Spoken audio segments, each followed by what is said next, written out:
ನಿಮ್ಮ ಹಳೆ ಒಡವೆನ ಅಧಿಕ ಬೆಲೆಗೆ ಮಾರಬೇಕೆ? ಅಟಿಕಾಗೆ ಕಾಲ್ ಮಾಡಿ 8803000300. Attica gold company. ಅಮಿತ್ ಶಾ ರಾಮ ಮಂದಿರಕ್ಕೆ ಹೋದ್ರ? ನೀವು ಸುಮ್ನಿರಿ. ಅಮಿತ್ ಶಾ ರಾಮ ಮಂದಿರಕ್ಕೆ ಹೋಗಿದ್ದಾರ? ಯಾವಾಗ? ನೀವ್ ಹೇಳಿ ಯಾವಾಗ ಹೋಗಿದ್ರು?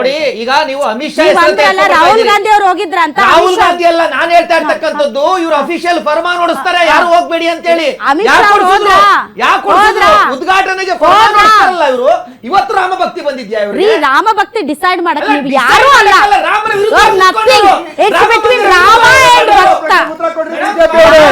ಅಮಿತ್ ಶಾ ಮಾತಾಡ್ಸ್ಬೇಕಾ ಬೇಡ? ನೀವೇ ಚೀರ್ತಿರ್ತೀರಾ ಇದೇ ತರ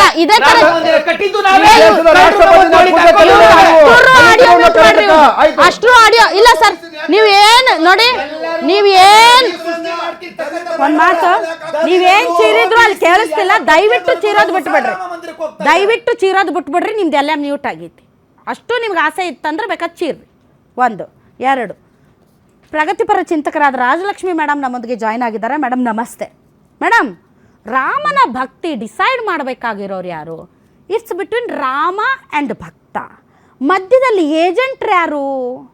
BJP ಅವರ, RSS ಅವರ, ಅಥವಾ ಬೇರೆ ಬೇರೆ ಸಂಘಟನೆಗಳವರ? ಯಾರು ಮೇಡಮ್ ರಾಮನ ಭಕ್ತಿಯನ್ನು ಡಿಸೈಡ್ ಮಾಡಬೇಕಾದವರು? ಇವ್ರದ್ದು ಸುಳ್ಳು ಭಕ್ತಿ, ಇವ್ರದ್ದು ನಿಜವಾದ ಭಕ್ತಿ, ಅವ್ರದ್ದು ಒಂಥರ ಬೇರೆ ಭಕ್ತಿ ಅಂತ ಡಿಸೈಡ್ ಮಾಡೋರು ಯಾರ್ರೀ ಮೇಡಮ್?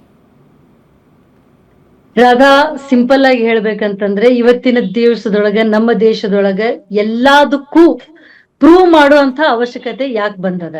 ಭಕ್ತಿ ಅನ್ನೋದು ಫಸ್ಟ್ ಆಫ್ ಆಲ್ ತೋರಿಕೆಗೆ ನಿಂತು, ಅಂದ್ರೆ ತೋರ್ಸಾಕ್ ನಿಂತ್ರು, ಪೂಜೆ ಮಾಡಿದ್ರೆ ಭಕ್ತಿ, ಕುಂಕುಮ ಹಚ್ಕೊಂಡ್ರ ಭಕ್ತಿ, ಇಲ್ಲ ಇಂತ ಹಾರ ಹಾಕೊಂಡ್ರ ಭಕ್ತಿ, ಇಲ್ಲ ಈ ತರ ಬಗ್ಗಿ ನಮಸ್ಕಾರ ಮಾಡಿದ್ರ ಭಕ್ತಿ, ಅಥವಾ ಅಲ್ಲಿ ಹೋಗಿ ಬಂದ್ರನೇ ಭಕ್ತಿ, ಮನೆಯೊಳಗೆ ನಾನು ತಾಸುಗಟ್ಲೆ ಪೂಜಾ ಮಾಡಿದ್ರೆ ಭಕ್ತಿ. ಈ ತರ ನಾವು ಅದನ್ನ ಡಿಸ್ಪ್ಲೇ ಮಾಡಕ್ ನಿಂತೀವಿ ಅಂತಂದ್ರೆ ಅದು ಶೋ ಆಫ್ ಆಗ್ತದೆ. ಯಾವುದೇ ಆಗ್ಲಿ, ಯಾವುದೇ ಧರ್ಮದ ಪುಸ್ತಕನು ತೆಗೆದ್ ನೋಡ್ರಿ, ಅಲ್ಲಿ ಎಲ್ಲಾ ತರ ಧರ್ಮದೊಳಗೆ ಬೇಕಾದಂತ ಭಾಗಗಳಿರ್ತಾವ. ನಾವು ಆ ದೊಡ್ಡ ಚರ್ಚೆಗೆ ಹೋಗೋದಿಲ್ಲ. ಯಾಕಂದ್ರೆ ಅದು ಭಕ್ತಿ ಮತ್ತು ದೇವರು ಮತ್ತು ಭಕ್ತನಿಗೆ ಬಿಟ್ಟದ್ದು. ಎಷ್ಟೋ ಸಲ ಯೋಗ ಮಾಡಿದಾಗ, ಮೆಡಿಟೇಷನ್ ಮಾಡಿದಾಗ ದೇಹಾತ್ಮನನ್ನು ಪರಮಾತ್ಮನೊಂದಿಗೆ ಲೀನಗೊಳಿಸುವುದು ಅಂತ ಹೇಳ್ತಾರೆ. ಪರಮಾತ್ಮನೊಂದಿಗೆ ಲೀನಗೊಳಿಸುವುದು ಅಂತಂದ್ರೆ ಇವ್ರ ಪ್ರಕಾರ ಮೂರ್ತಿ. ಇವರಿಗೆ ಪರಮಾತ್ಮ ಅಥವಾ ದೇವರು ಅಂದ್ರನೇ ಮೂರ್ತಿ. ಇವ್ರು ಎಲ್ಲೂ ದೇವರನ್ನ ಮನುಷ್ಯನೊಳಗ್ ನೋಡಕ್ ತಯಾರಿಲ್ಲ. ಯಾವ ಧರ್ಮ ಮನುಷ್ಯತ್ವದಿಂದ ಹೊರಗ್ ಬಂದ್ ನಿಂದಿರ್ತದೆ ಅದು ಧರ್ಮನೇ ಅಲ್ಲ. ಇವ್ರು ಎಲ್ಲಾ ಧರ್ಮನು ಕನ್ಸ್ಟ್ರಕ್ಷನ್ದಾಗೆ, ಮೂರ್ತಿ ಒಳಗೆ, ಪ್ರೊಸೀಜರ್ ಒಳಗೆ ನೋಡಕ್ ಹೋಗ್ತಾರಲ್ಲ, ಅದು ಭಕ್ತಿನೇ ಅಲ್ಲ. ಅವ್ರು ಎಷ್ಟೇ ಅದನ್ನ ಕೂಗಾಡಿ ಅದನ್ನ ಸಾಬೀತ್ ಮಾಡಕ್ ಹೋದ್ರು ಆ ವಾದದೊಳಗೆ ನಾ ಬೀಳಕ್ ಹೋಗೋದಿಲ್ಲ. ಯಾಕಂದ್ರೆ ದೇಶದೊಳಗೆ ದೇಶದೊಳಗೆ 33,000 ದೇವರದಾರ ಅಂತ ಬೇರೆ ಹೇಳ್ಕೊತ ಬಂದೀವಿ. ದೇಶ ಅಂದ್ರೆ ಏನು? ಆ ಕಲ್ಪನೆನೇ ಬೇರೆ ಅದ. ಆ ಕಲ್ಪನೆ ಕೆಲವೊಬ್ಬರಿಗೆ ದೇಶ ಅಂತಂದ್ರೆ ಈ ದೇಶದ ಮಣ್ಣು, ಕಲ್ಲು, ಗುಡ್ಡ, ನದಿ, ನೀರು, ಎಲ್ಲದಕ್ಕಿಂತ ಮುಖ್ಯವಾಗಿ ದೇಶದ ಜನ. ಈ ದೇಶದ ಜನ ಯಾರು ಅಂದ್ಕೊಳ್ಳಿ, ಮತ್ತೆ ಇವರೇ ಸರ್ಟಿಫಿಕೇಟ್ ಕೊಡಕ್ ಬರ್ತಾರೆ, ಈ ಕಮ್ಯುನಿಟಿಯವರು ಈ ದೇಶದ ಜನ, ಈ ಕಮ್ಯುನಿಟಿಯವರು ಅಲ್ಲ ಅಂತ. ಮತ್ ಅದನ್ನ ಡಿಸೈಡ್ ಮಾಡ್ಬೇಕು ಅಂತಂದ್ರೆ ಈ ದೇಶ ಅನ್ನೋ ಕಲ್ಪನೆ ಬಂದದ್ದು 1947 ಇದು ಇವ್ರ ತಲೆ ಒಳಗೆ ಹೋಗಾಕ ಬಹಳ ಟೈಮ್ ಬೇಕಾಗ್ತದೆ. ಯಾಕಂದ್ರೆ 47ಕ್ಕಿಂತ ಮೊದಲು 550ಕ್ಕಿಂತ ಹೆಚ್ಚು ಪ್ರಿನ್ಸ್ಲಿ ಸ್ಟೇಟ್ಗಳಿದ್ದು, ರಾಜಮನೆತನಗಳಿದ್ದು. 550 ರಾಜಮನೆತನಗಳನ್ನ ಒಂದುಗೂಡಿಸಿ ಒಂದು ದೇಶ ಮಾಡಿದ್ವಿ.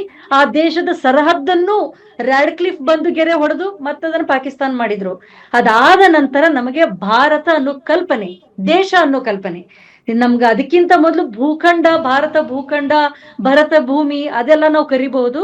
ಆದ್ರೆ ಇದು ಬಂದ ಮೇಲೆ ನಮಗೆ ದೇಶ ಅನ್ನೋ ಕಲ್ಪನೆ ಸಿಕ್ತು. ಆ ನಂತರ ನಮ್ಮ ದೇಶ, ಆ ನಂತರ ನಮ್ಮ ದೇಶ ಅಂತ ನಾವು ಹೇಳಿದಾಗ ನಮ್ಮ ದೇಶದ ಮೂಲ ಕಲ್ಪನೆ ಏನು? ನಮ್ಮ ಕಾನ್ಸ್ಟಿಟ್ಯೂಷನ್. ನಮ್ಮ ಕಾನ್ಸ್ಟಿಟ್ಯೂಷನ್ ಏನ್ ಹೇಳ್ತದೆ? ಪೀಠಿಕೆ ಒಳಗೆ ಇಲ್ಲಿ ಇರುವಂತ ಎಲ್ಲಾ ಜನರನ್ನ ಅದು ಒಳಗೊಳ್ತದೆ. ಎಲ್ಲಾ ಜನರಿಗೂ ಈಕ್ವಾಲಿಟಿಯನ್ನ ಕೊಡ್ತದೆ. ಧರ್ಮ ನಿರಪೇಕ್ಷತೆ ಅಂತ ಅಂದ್ಕೂಡೇನೆ ಅದನ್ನ ನಾವು ಹಿಂದೂ ಸುಪ್ರೀಮಸಿ ಅಲ್ಲ, ಸರ್ಟಿಫಿಕೇಟ್ ಕೊಡಕ್ಕೆ ನಾನು ಸಮರ್ಥವಾಗಿದ್ದೀನಿ.